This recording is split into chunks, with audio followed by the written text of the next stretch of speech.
Good morning. My name is Miguel Gonzalez, and I'm a certified retirement counselor with over 20 years of experience helping clients in retirement income planning, overseeing investment of funds, and designing retirement plans. If your employer-sponsored 401k or 403b plan offers pre-tax, Roth, and or non-Roth after-tax contributions, which should you choose? How do you know which one might be appropriate for your needs? Start by understanding the features of each one.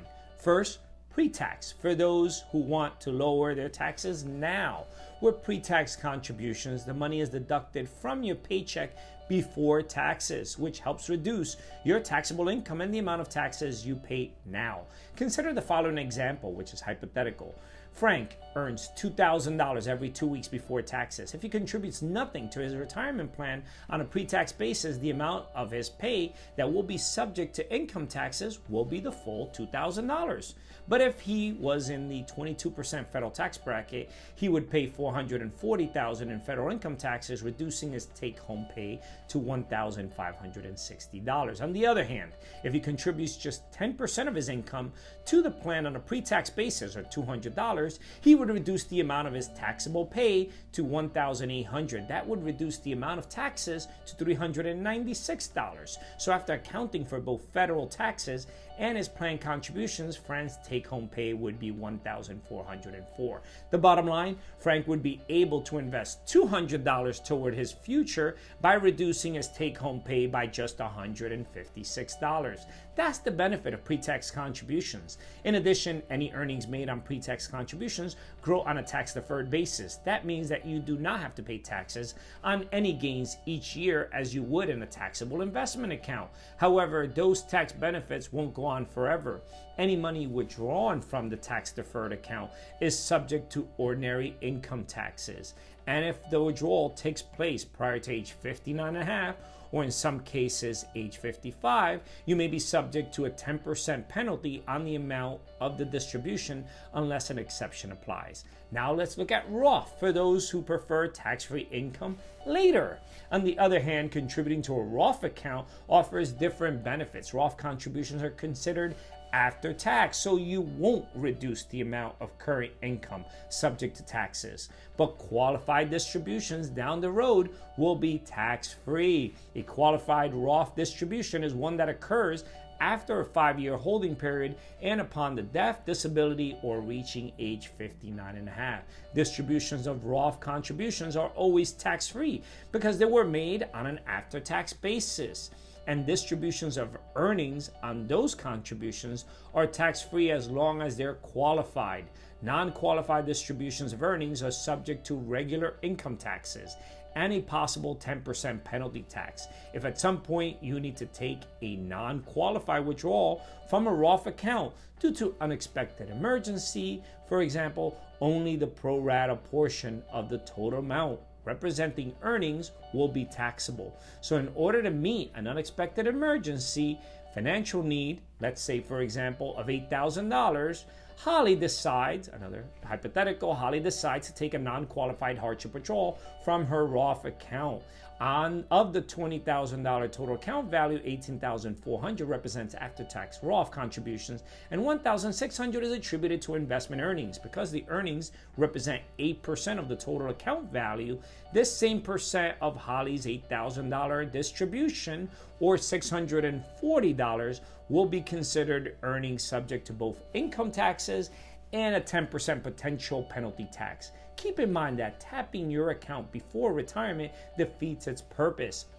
If you need money in a pinch, try to exhaust all other opportunities or possibilities before taking your distributions. Always bear in mind that the most important benefit of a Roth account is the opportunity to build a nest egg of tax-free income for retirement.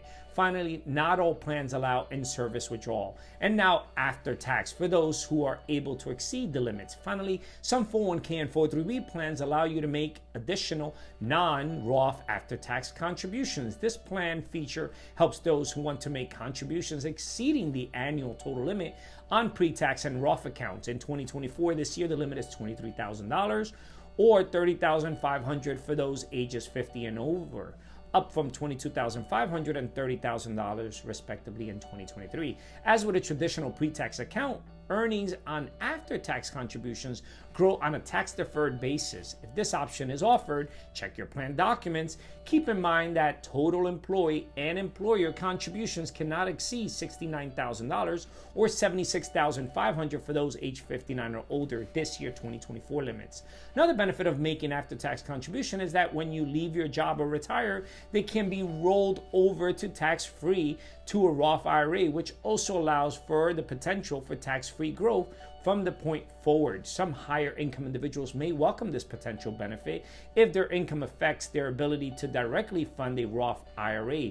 In addition to rolling the proceeds to a Roth IRA, you may also leave the assets in the original plan if allowed. Also, you could transfer the assets to a new employer's plan if allowed, or withdraw the funds altogether.